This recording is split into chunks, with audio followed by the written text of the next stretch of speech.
দুইটা দুইটা ভয়ঙ্কর পাপের কথা বলে দেই। এই দুইটা পাপে যারা আসক্ত হয়ে আছে তারা তওবা করে ফিরে আসলে পরেও সারা জীবন তাদেরকে এটা সাফার করতে হবে। কথা বুঝতে পারছেন না? তওবা করে ফিরে এসেছেন মনে করেন, তারপরেও আপনাকে সারা জীবন এই পাপের ফলটা ভোগ করতে হবে। এক, মাদকদ্রব্য। দীর্ঘদিন সেবন করেছেন, তওবা করেছেন, ফিরে এসেছেন, আল্লাহ হয়তো মাফ করে দিয়েছেন, আল্লাহ পাক মাফ করে দিয়েছেন, বাট আপনি আপনার দেহের যে ক্ষতিটা করে ফেলেছেন এটা পোষাতে পারবেন না। এক নাম্বার। দুই, তখন আপনি যদি বিয়ে করেন আপনি স্ত্রীকে সন্তুষ্ট করতে পারবেন না। হ্যাঁ।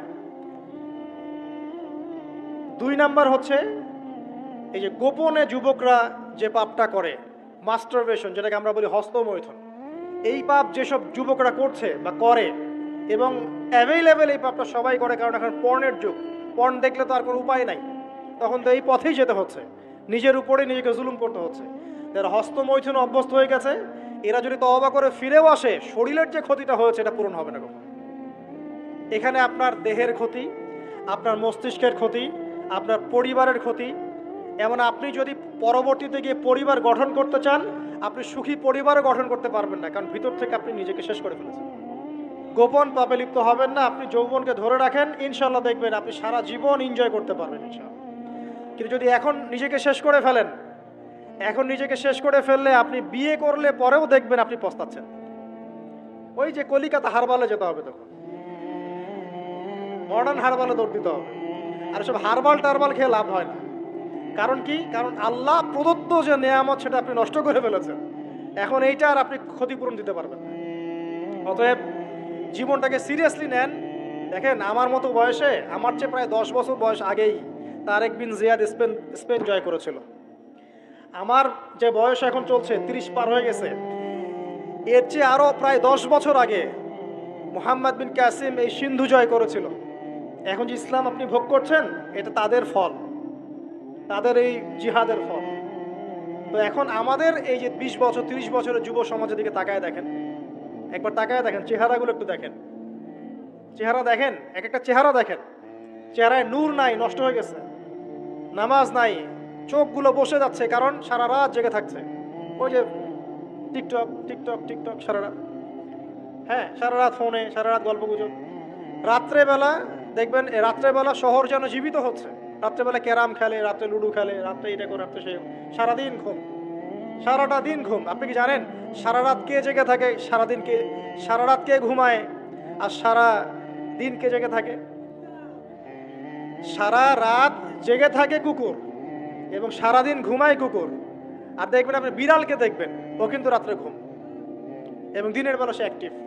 পাখিকে দেখবেন, পাখি সন্ধ্যা হলো একদম ঘরে, যেই সূর্য ডুববে পাখি একদম ঘরে, দেখেন না, পাখি ঘরে। আর যেই ফজর হবে পাখি বের হয়ে গেল।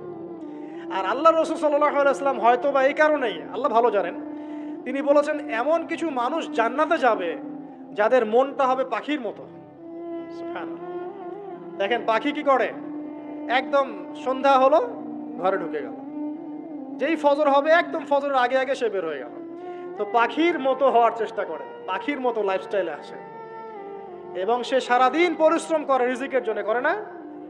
আল্লাহ পাক পাখিকে রিজিক দেন কি চাকরির মধ্য দিয়ে না ব্যবসার মধ্য দিয়ে? কিভাবে সে রিজিক পায়? তাওয়াক্কুল, তাওয়াক্কুল, আল্লাহর প্রতি তাওয়াক্কুল। আর তাওয়াক্কুল করে কি সে ঘরে বসে থাকে না রিজিক সার্চ করে, রিজিক তালাশ করে? আপনিও রিজিক তালাশ করেন, আল্লাহ পাক রিজিক দিবে ইনশাআল্লাহ। প্রিয় যুবক ভাইরা, আল্লাহর ওয়াস্তে তওবা করেন। যারা যারা মাদকদ্রব্যের সাথে সংশ্লিষ্ট আছেন বা থাকার সম্ভাবনাও ছিল, এর ধার কাছেও যাবেন না, ওয়াদা করছেন তো? এবং গোপন পাপে লিপ্ত হবেন না। মুসলিম তরুণ যুবকদেরকে উদ্দেশ্যে বলছি যে আপনারা কায়িক পরিশ্রম করেন, কায়িক পরিশ্রম করেন, 5 ওয়াক্ত সালাতটা আল্লাহর ওয়াস্তে নামাজে মসজিদে এসে পড়েন। বেশি কিছু করতে বলছি না ভাই, আমার কথা শোনেন, বেশি কিছু করতে বলছি না। আল্লাহর ওয়াস্তে 5 ওয়াক্ত নামাজটা মসজিদে পড়েন, পারবেন না? আচ্ছা, ডেইলি 10টা পৃষ্ঠা করে কোরআন তেলাওয়াত করেন, পারবেন? আল্লাহ তৌফিক দান করুন। ডেইলি 2-4 টাকা করে সদকা করেন, পারবেন? আচ্ছা, প্রত্যেক দিন কিছু দাওয়াতি কাজ করেন, আমর বিল মারুফ, সৎ কাজের আদেশ করবেন, নাহি আনিল মুনকার, অসৎ কাজে নিষেধ করুন, পারা যাবে ইনশাআল্লাহ। আপনি হালাল রিজিকের একটা সন্ধান খোঁজার চেষ্টা করেন, পারবেন ইনশাআল্লাহ। পড়াশোনায় নিজেকে ব্যস্ত রাখেন, লেখাপড়ায় নিজেকে ব্যস্ত রাখেন। যদি এর পাশে আপনি সময় পান, আমি বলবো আপনি খেলাধুলা করেন। যদি সময় কিছু বের করতে পারেন, কায়িক কিছু পরিশ্রম করেন, প্রয়োজনে কিছু কসরত করেন, জিম করেন, খেলাধুলা করেন, তারপরেও পর্নে যায় না, তারপরেও গার্লফ্রেন্ডের পিছনে সময় নষ্ট করেন না, তারপরেও যে টিকটক, ফেসবুক, ইউটিউব নিয়ে পড়ে থাকেন, ওগুলোর চেয়ে খেলাধুলা করা অনেক ভালো আছে। অ্যাটলিস্ট আপনি ফিজিক্যালি ফিট থাকবেন। অনেকে বলতে পারে যে এটা না করলে হয়, এটা বাজে কাজ, সময় নষ্ট। আমি মনে করি এখনকার যুবকরা যেসব পথে সময় নষ্ট করছে, এর চাইতে অ্যাটলিস্ট খেলাধুলা করলে ভালো ছিল। একটা সময় ছিল না, আজকে থেকে 10 বছর আগে প্রচুর খেলা হতো না? ক্রিকেট হতো, ফুটবল হতো, এই ব্যাডমিন্টন হতো শীতকালে, তাই না? খেলার লিপ্ত থাকলে কিন্তু আমাদের মধ্যে একটা হৃদ্যতা, একটা বন্ড তৈরি হতো, একটা বন্ড। আমরা অনেক টুর্নামেন্ট খেলতাম না? এখন দেখবেন কিচ্ছু নাই, সব বন্ধ, খালি ফোন, সারাদিন কি ফোন। এটা আরও কি ডেঞ্জারাস না? এভাবে তাদের ফিজিক্যাল বডিটা নষ্ট হচ্ছে, মেন্টাল স্ট্রেংথ